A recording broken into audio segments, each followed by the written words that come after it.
바울은 교회 공동체 안에 있는 어른의 위치에 있는 남자들, 그리고 어른의 위치에 있는 여자들에게 어떻게 하나님의 말씀과 삶의 교훈을 가르쳐야 되는지 전했습니다. 이들은 교회에서 그리고 가정에서 믿음의 본을 보이며 성숙한 신앙의 귀감이 되어야 될 그런 자들이었습니다. 그렇기 때문에 더더욱 거짓 선생들의 왜곡된 가르침을 단호하게 버리고 하나님의 올바른 교훈을 받으며 삶에 있어서 더 본을 보이고 가르쳐야 하는 자들이었죠. 그리고 특별히 어른의 위치에 있는 여자들은 딸들을 그리고 며느리들을 더 하나님의 말씀 안에서 가르치면서 올바른 교훈으로 지도해야 했습니다. 그래야 가정이 더 건강하게, 가정이 더 올바르게 세워질 수 있기 때문이었죠.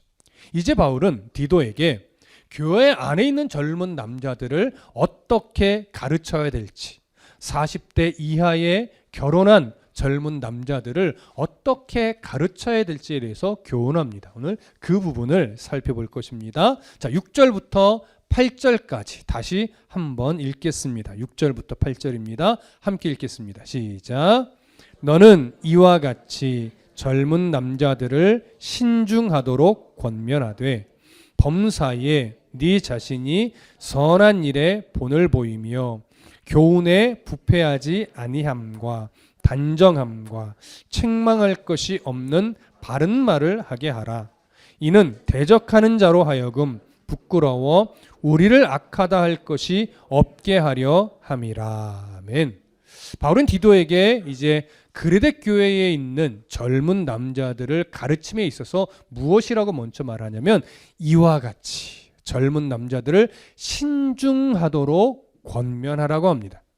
자, 여기 이와 같이라고 하는 표현에 담긴 의미가 뭐냐면요, 이미 앞에서 젊은 여자들에 대해서 권면했잖아요. 젊은 여자들이 가정에서 맡겨진 위치와 역할이 있는데 그것을 소홀히 하지 말고 최선을 다해라. 그래야 가정이 올바르게 세워진다는 것이었어요. 그럼 그 여자들에게 했던 교훈이 남자들하고는 상관이 없을까요? 그렇지 않다라고 하는 거예요. 여자들에게 주어졌던 그 가정에서의 위치와 역할에 최선을 다하는 그 책임은 남자들도 동일하다는 거예요. 그래서 남자들도 가정을 소홀히 하지 말고 가정에서의 자신의 위치와 자신의 역할을 책임 있게 감당하라는 거죠. 그러면서 아내를, 그러면서 자녀를 정말 진실하게 사랑해야 된다라고 하는 거예요. 그래야 가정이 온전하게 세워진다라고 하는 것, 그것을 지금 이야기를 하는 겁니다.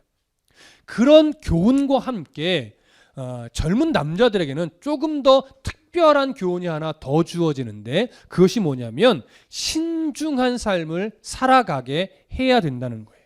신중하게 살아가는 것. 자, 여기서 신중함이라는 건 어떤 의미냐면요, 훈련된 자제력을 가지고 삶에 있어서 절제하는 힘을 기르는 거예요. 삶에 있어서 훈련된 절제라고 하는 것은 어떤 기준으로 훈련되는 절제일까요? 자제력일까요? 하나님의 말씀으로 훈련된 자제력이죠. 하나님이 기뻐하는 것, 또 하나님이 기뻐하지 않는 것을 분별해서 하나님이 기뻐하지 않는 것을 끊어낼 수 있는 자제력이에요. 그것을 행동으로 옮겨서 절제할 수 있는 실력을 키워내는 거죠. 그 실력이 바로 신중함이고 신중하게 살아가는 거예요. 그런데 이러한 신중함, 하나님의 말씀으로 훈련된 자제력을 가지고 절제해내는 신중함은요, 이미 교회 안에 있는 어른의 위치에 있는 남자들에게도 주어졌던 교훈이고 교회 안에 어른의 위치에 있는 여자들에게도 이미 주어졌던 교훈이고 젊은 여자들에게도 이미 필요한 교훈이었어요. 그러면 젊은 남자에게 주어진 교훈은 그냥 똑같은 의미로 그치는 것이 아니라 다른 어른들에게 주어졌던 교훈과 조금 다른 것은 뭐냐면 내용과 의미에 있어서 다른 것이 아니고요, 어른들에게 주어졌던 교훈은 여러 교훈 중에 하나로서 신중함이 주어졌다면 젊은 남자에게 이 신중함은요, 교훈의 목표예요. 목표. 그 차이가 있습니다. 그러니까 젊은 남자들에게는 신중하게 되게 하도록 하기 위해 이제 어떻게 해야 될지가 한 4가지 정도 교훈이 들어가요.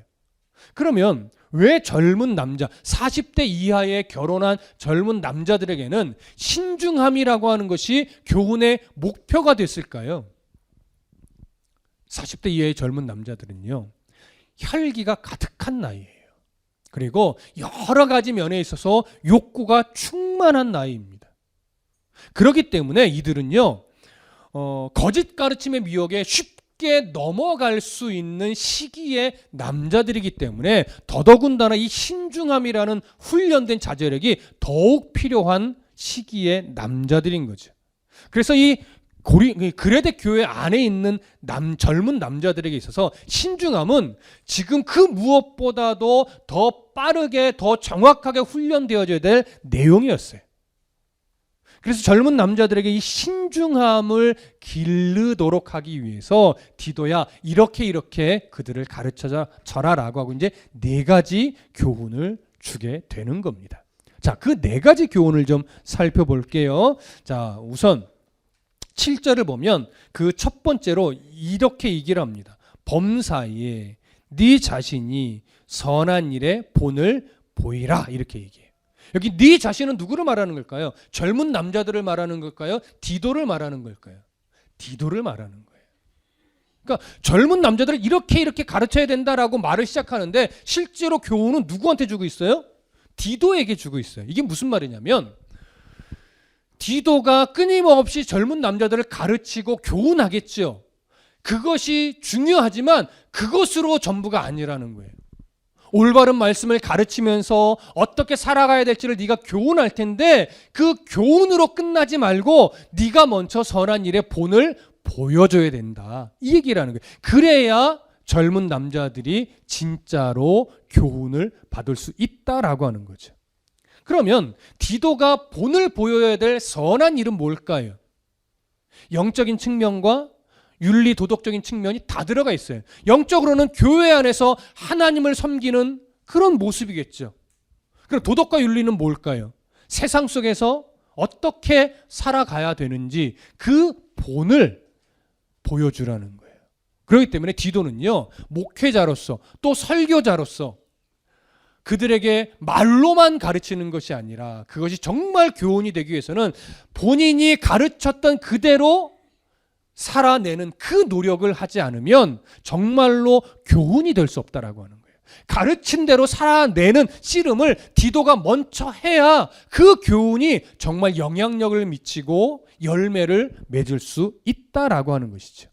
그렇기 때문에 여러분, 삶이 없는 가르침은 생명력이 없습니다. 그래서 설교자가 가르친 대로 먼저 살아내는 씨름을 하는 것은 너무나 중요한 덕목인 거예요.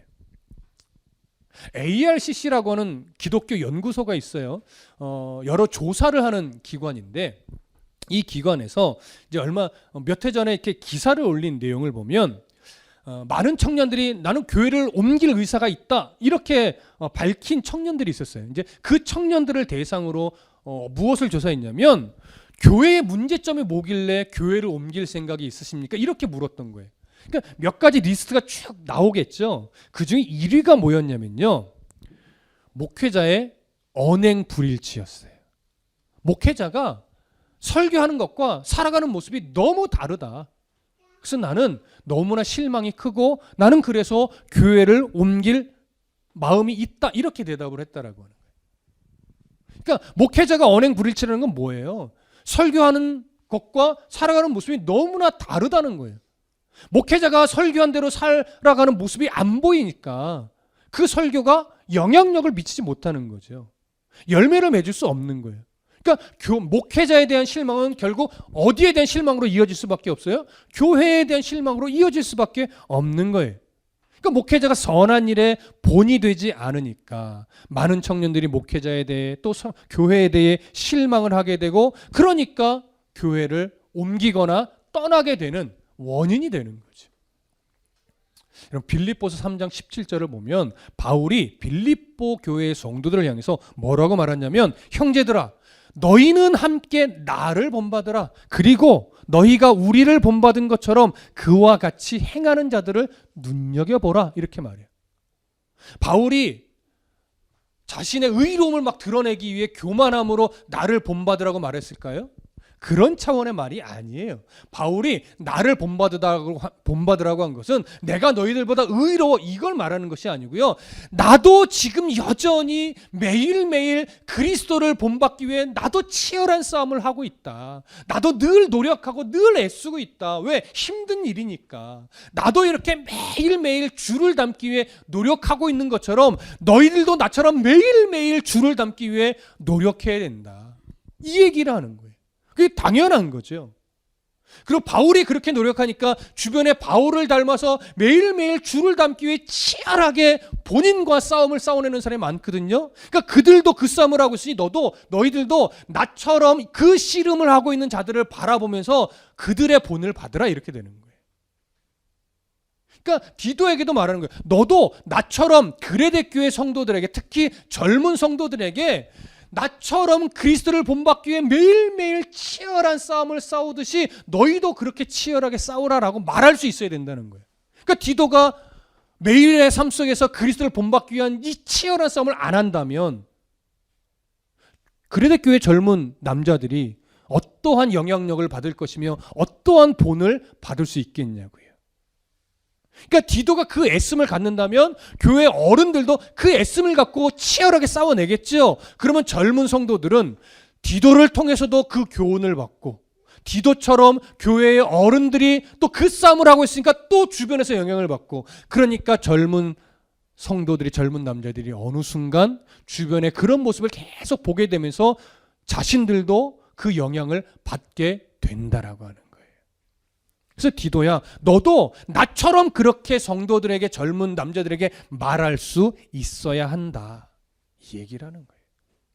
그리고 오늘 이 교훈은요, 목회자뿐만이 아니라 사역자 또 부모된 자들도 동일하게 마음에 새겨야 되는 그런 교훈이라는 것 잊지 마셔야 할 겁니다. 그리고 이제 바울이 디도에게 두 번째로 교훈하는 것은 뭐냐면 교훈에 부패하지 않아야 한다라고 하는 거예요. 교훈에 부패하지 아니한다는 것은 뭐냐면, 디도가 이제 늘 말씀을 가르치잖아요. 말씀을 끊임없이 가르치는데 그 가르치는 동기가 순수해야 된다고 하는 거예요. 그 동기에 하나님이 보실 때 불순한 의도가 절대 들어있으면 안 된다라고 하는 거예요. 이 교훈이 왜 중요했냐면, 당시 거짓 교사들이, 거짓 선생들이 헛된 말을 하고 속이는 말을 막 하는데 그 헛된 말을 하고 속이는 말의 의도가 뭐였냐면 바로 더러운 이득을 취하기 위함이었고, 그 더러운 이득을 취하기 위해 행했던 거짓 가르침, 왜곡된 가르침은 결국 나쁜 영향력을 미쳐서 교회와 가정을 깨트리는 역할을 했단 말이에요.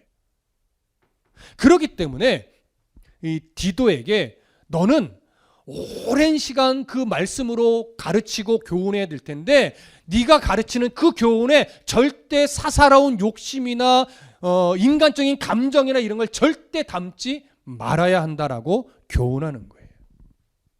그러니까 디도든 또 목회자는 그 설교 안에 절대 어떤 방향으로든 욕심에 사로잡혀서 설교를 하면 안 되는 거죠. 무슨 말씀인지 이해되십니까? 설교라고 하는 것 여러 가지 정의를 내릴 수 있겠지만 결국 설교는요, 성경에 기록된 하나님의 마음과 의도를 드러내는 거예요. 이걸 효과적으로 드러내기 위해서 조금은 설교를 구성하기도 하는 거죠.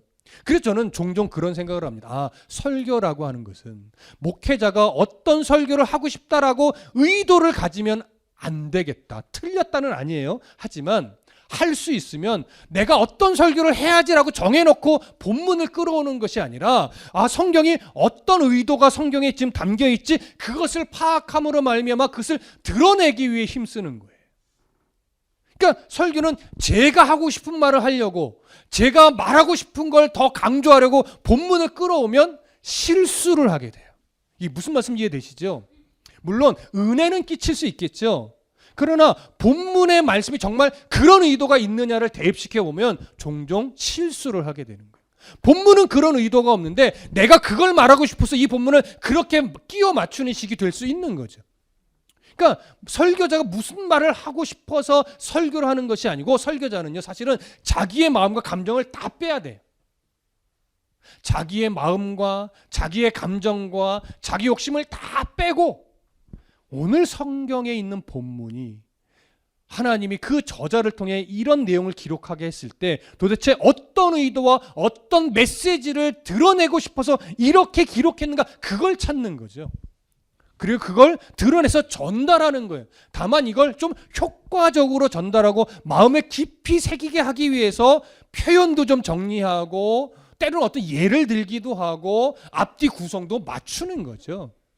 그게 설교 하나의 설교 방법인 것뿐이에요. 하지만 설교 방법론은 본문을 바르게 드러내기 위한 의도로 구성이 돼야지 절대 설교자의 감정을 전달하기 위해서 성경을 끌어오는 것은 아주 위험한 거예요. 오늘 디도에게도 그 교훈을 하는 거예요. 네 감정 드러내지 말고 성경의 말씀을 바르게, 너의 의도를 다 빼고 하나님의 말씀을 바르게 전달하기 위해 교훈해라. 그것이 가장 중요한 것입니다. 이해되시죠? 자, 조금 전에 ARCC 연구소의 이야기를 했는데요. ARCC 연구소에서도 어떤 조사도 했었냐면 청년들이 교회를 많이 옮기는데 그들에게 또 물어본 거예요. 왜 교회를 옮겼습니까? 그랬더니 그 이야기들 중에 아주 대표적인 거 하나가 뭐냐면 교회에서 복음의 본질을 듣지 못했기 때문이라는 거예요. 설교를 많이 들었는데 그 안에 하나님의 말씀이 없더라라고 하는 거예요. 그래도 이건 좀 깨어있는 청년들이죠. 그래서 제가 지금 그 말씀을 드리는 거예요. 설교라고 하는 것은 목회자가 말하고 싶은 걸 말하려고 성경을 끌어오는 것이 아니다라고, 그래서 말씀을 드리는 거예요. 성경이 뭘 드러내고 싶은 것인가를 파악해서 그걸 효과적으로 전달하는 게 설교죠. 근데 그게 깨져버리고 목회자가 자기 하고 싶은 말을 하려고 성경을 가지고 오니까 거기에 복음이 자꾸 빠지는 거예요. 그러니까 청년들이 나는 성경을 알고 싶은데 왜 성경을 안 가르치고 왜 엉뚱한 말만 하지? 내가 정치 이야기를 들으려고 온 것도 아니고 내가 경제 이야기를 들으려고 온 것도 아니고 내가 상담학을 배우려고 교회 온 것도 아닌데 왜 하나님의 말씀은 가르치지 않고 왜 주변에 다른 이야기들만 하지? 이러면서 복음이 없으니까 교회를 떠나더라라고 하는 거죠. 목회자가요, 절대 성경을 이용하면 안 됩니다. 목회자는 성경을 이용해서 자기의 욕심을 채우는 것이 아니고 자기의 변명을 하는 것이 아니고 하나님의 말씀만을 그대로 드러내야 돼요. 그래야 거기서 말씀이 영향력을 끼치고 말씀이 생명력 있게 우리의 심령 골수를 쪼개는 역사가 일어나는 거예요. 우리는 그 기준을 절대 놓치면 안 되겠습니다. 그래서 청년들이 그 말씀의 깊이를 온전하게 깨달아 알게 되기까지 하나님이 청년들의 또 젊은 성도들의 마음을 말씀으로 이렇게 흔들어서 정말 하나님의 마음을 보게 될 때까지 설교자, 사역자, 교회 어른들의 몫은 뭐냐면 끊임없이 바른 말씀을 들려주고 삶으로 보여주는 거예요. 실망하지 말고 포기하지 말고 끝까지 말씀 붙잡고 가르치고 본을 보이면 언젠가 하나님이 그들에게 역사하셔서 아, 하나님의 말씀이 우리의 삶과 이렇게 연결되는구나, 그걸 알게 되는 때가 와요. 저를 목회자 만드셨던 하나님, 여러분들을 끝내 하나님을 벗어나지 못한 성도로 만드셨던 그 하나님이 우리의 젊은 성도들도 청년들도 그렇게 만져내시는 거예요. 우리가 그걸 못 믿으면 신앙을 가질 이유가 없어요. 그렇죠? 나 같은 사람도 바꿔놨는데 지금은 좀 멀어 보이지만 우리 청년들을, 젊은 성도들을 말씀에 온전하게 사로잡히도록 하나님 만드실 거예요. 그때까지 우리의 몫은요, 지치거나 실망하지 말고 끝까지 말씀 위에 바르게 서서 삶을 살아내 주셔야 하는 거예요. 그러면 돼요. 그러면 하나님의 말씀이 살아있어서 움직여 역사합니다. 저는 그런 하나님을 믿습니다. 자, 세 번째, 바울이 디도에게 교훈한 것은 뭐냐면 단정하게 살아가도록 네가 먼저 살아내래. 여기서 단정하게 살아야 된다라고 하는 것은 뭐냐면 이 단정함이란 단어에 갖고 있는 기본적인 의미는 이거예요. 진지함, 근엄함, 위엄, 이거예요. 이건요, 이렇게 교만을 떨거나 너 거룩한 척해라 이 얘기를 하는 것이 아니에요. 디도가 말씀을 가르치고 본이 되는 삶을 살기 위해 노력할 때요, 항상 순간순간 하나님의 시선 안에 내가 있다라고 하는 걸 인식하고 살아가면 거기서요, 어느 순간 하나님이 디도의 삶에 영적인 위엄을 세워주신다라고 하는 거예요. 영적인 위엄을 세워주면 주변에 뭐 젊은 성도들이든 청년들이건요, 그 디도와 함께 하신 하나님을 느끼게 돼요. 어느 순간. 그러면 그의 말씀에 권위가 서서 디도를 통한 말씀들을 아멘으로 받는 젊은 성도들, 청년들이 될 수밖에 없는 거죠. 세상이 악할수록 그래서 교회가요, 하나님의 말씀의 위험을 절대 놓쳐서는 안 돼요. 이게 구별됨이라는 거예요. 그러니까 교회가 뭐 범접하기 힘든 뭐 무게감 이걸 말하는 것이 아니고 영적인 위험을 갖고 있어야 돼요. 설교자가 말씀을 근거로 영적인 위험이 없으면 어떻게 성도들이 아멘으로 그 말씀을 받을 수 있겠습니까? 제가 강단에서는 그럴듯하게 말해놓고 삶을 엉뚱하게 살아나요. 내 욕심대로 살아가고 내 하고 싶은 대로 말하고 싶은 대로 막 살아요. 그러면 여러분들이 어떻게 저를 통해서 설교를 들으며 아멘으로 받을 수 있겠어요? 무슨 말씀 이해되시죠? 그러니까 제가 먼저 말씀을 바르게 연구하고 바르게 전하고 전한 대로 살기 위해 저도 바울처럼 매일매일 몸부림치고 있고 그것을 여러분들이 느낀다면 그리고 인정하게 된다면 하나님이 저의 말씀에 권위를 실어주고 위험을 실어주겠죠. 그럼 여러분들이 들을 때 느껴지는 거예요. 아, 이태희 목사가 하나님 말씀을 바르게 지금 전하고 있구나. 바르게 전하려고 무지하게 노력하고 그 결과물을 오늘 우리들에게 전달하고 있구나. 그러니까 그 말씀을 하나님 말씀으로 받는 거죠. 그러면서 아멘이 나오는 거잖아요. 그게 하나님이 심어주신 영적인 위험이란 말이죠. 목회자가 그거 잃으면 아무것도 아닌 거예요. 목회자가 뭐가 더 특별하겠습니까? 목회자가 뭐가 더 잘났겠습니까?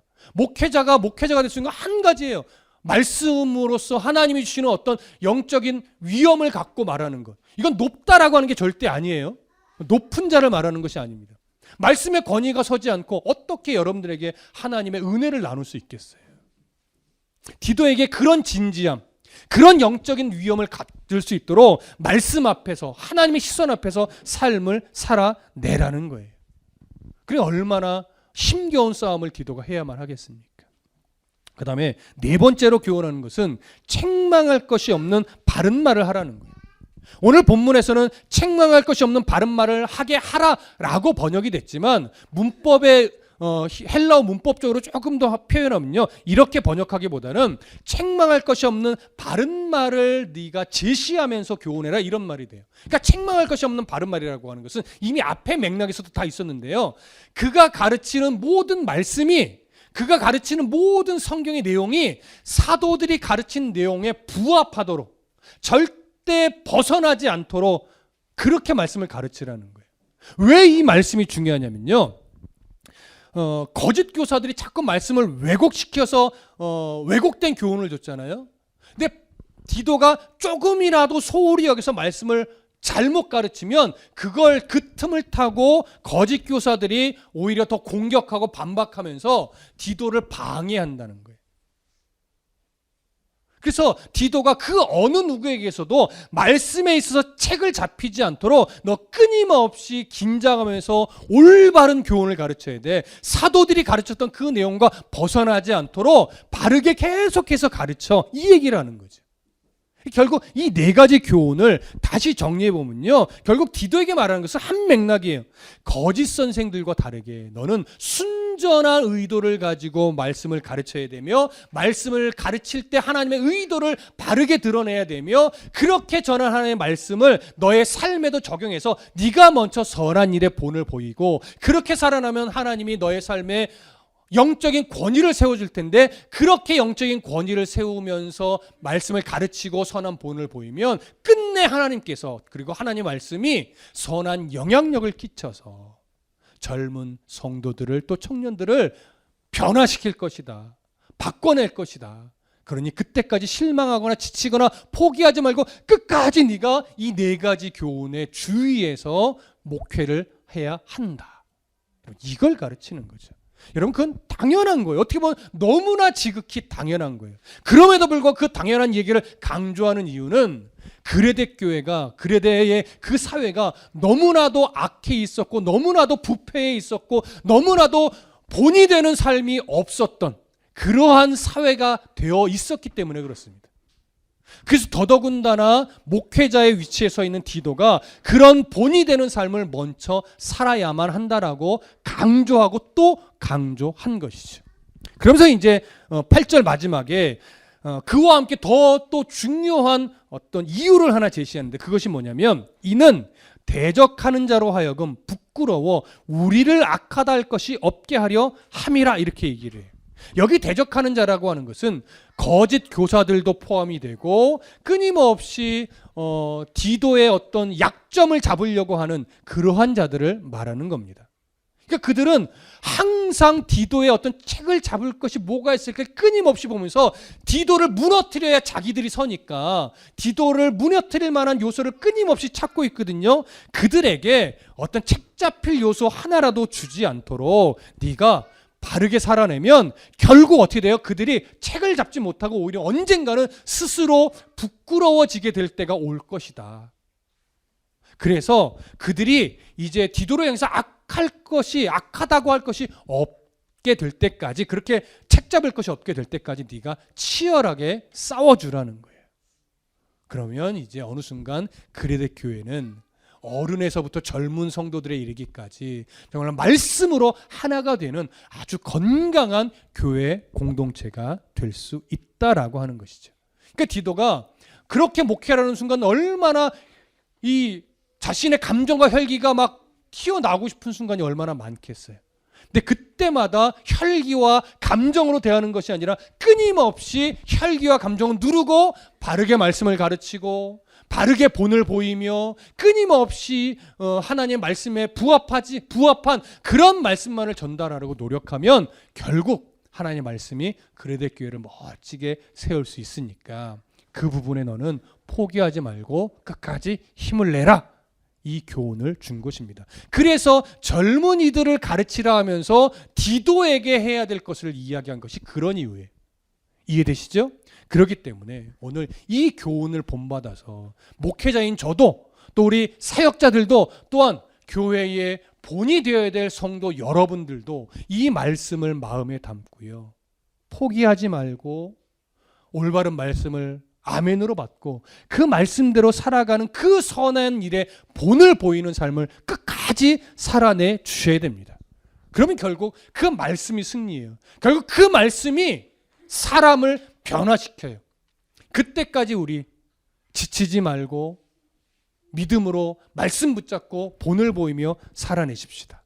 나의 그 치열한 애씀을 하나님이 끝내 사용하셔서 변화시킬 자들을 변화시키며 건강한 교회로, 건강한 가정으로, 또 건강한 자녀들로 세워 가실 것입니다. 그런 은혜가 저와 여러분들의 삶에 가득하기를 소망하고 축복합니다. 기도하겠습니다.